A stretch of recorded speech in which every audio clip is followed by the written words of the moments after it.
नमस्कार, मैं रवीश कुमार। तो हमार चैनल भोजपुरी के बिहान में एगो और कविता पेश करे के मन करता। कैलाश गौतम जी बनारस के हैं। 2006 में यहाँ के देहांत हो गई, लेकिन बड़ा लोकप्रिय कवि रहनी यहाँ के। जब कविता मंच पर सुनावे के जब कैलाश गौतम जी जाई तो भीड़ लग जाए। अमावस के मेला के तो पूछे ही कि नहीं है। इतना लोग हजारों के संख्या में कैलाश गौतम जी के सुने आवे। जनवादी कवि रही। उनकर कविता के कोनो जोड़ नहीं है। हमनी के नहीं जानत सन उनका बारे में, बहुत लोग नहीं जानत, लेकिन बतावे के चाही। तो कविता हम पढ़त नहीं कैलाश गौतम जी के, लेकिन उनकर पढ़े के स्टाइल अलग रहे। जब वहाँ के पढ़ी तो लोग में जुनून पैदा हो जाए। उतना निमन तो हम नहीं पढ़ सकत, लेकिन कोशिश तो हम करबे करब। तो उनकर कविता के एक पढ़तनी कैलाश गौतम जी के। कुछ गलती हो गई तो उनका से माफ़ी मांगतनी। बाबू आन्हर माई आन्हर, बाबू आन्हर माई आन्हर, हमें छोड़ सब भाई आन्हर। के दिया दिखाई, बिजलू अस भौजाई आन्हर। बाबू आन्हर माई आन्हर, हमें छोड़ सब भाई आन्हर। के दिया दिखाई, बिजली अस भौजाई आन्हर। हमरे घर का हाल न पूछा, भूत प्रेत बैताल न पूछा। जब से ने दियाइल तब से निकल रहल कंकाल न पूछा। ओझा सोखा मुल्ला पीर, केकर देई नजीर। जंतर मंतर टोना टोटका, पूजा पाठ दवाई आन्हर। जे आवे ते लूटे खाए, जे आवे ते लूटे खाए। परचल घोड़ भुसवले जाए, हंस हंस बोले ठोके पीठ। 100 पाठ पढ़ौले जाए, 100 पाठ पढ़ौले जाए। केहू 19 केहू 20, केहू 19 केहू 20। जोरे हाथ निपोरे खीस, रोज रोज मुर्गा तोरत हो।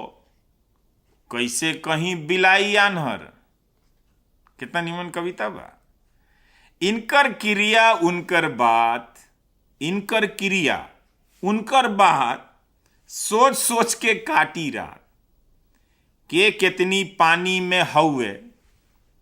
मालूम हो सबकर औकात, फूटल जैसे करम हमार। ओरहन सुन सुन दुखे कपार, आपन तेल निहारत नाही। दिया कहे पुरवाई आन्हर। आहा, कितना सुंदर बात बा।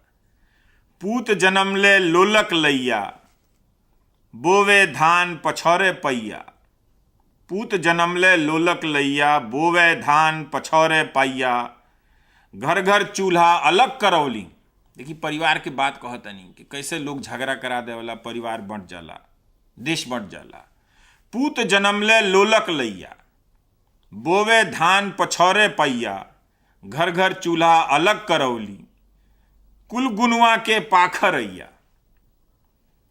कुछ ऐसन कुंडली बनल हो, रास्ता रास्ता कुआं खनल हो। कुछ ऐसन कुंडली बनल हो, रास्ता रास्ता कुआं खनल हो। नैहर गईल रहल मेहरारू, ली आइल महंगाई आन्हर। हाहाकार हो चारों ओरी, हाहाकार हो चारों ओरी। पूरब आग त पश्चिम चोरी। कैसन जमाना आइल बा, देखता नीनू। हाहाकार हो चारों ओरी, पूरब आग त पश्चिम चोरी। ओकरे कैसे कबर घोटाई, सुनल जाओ। ओकरे कैसे कबर घोटाई, जेकर अहरा कुकुर गोरी। दूध क माछी नाक क बार, दूध क माछी नाक क बार। दोनों देखली है सरकार, एक आंख के कवन निहोरा। जहां 3/4 आन्हर। कैलाश गौतम जी के ये कविता बहुत मशहूर भइल। वहाँ के गांधी जी पर भी कविता लिखले बानी।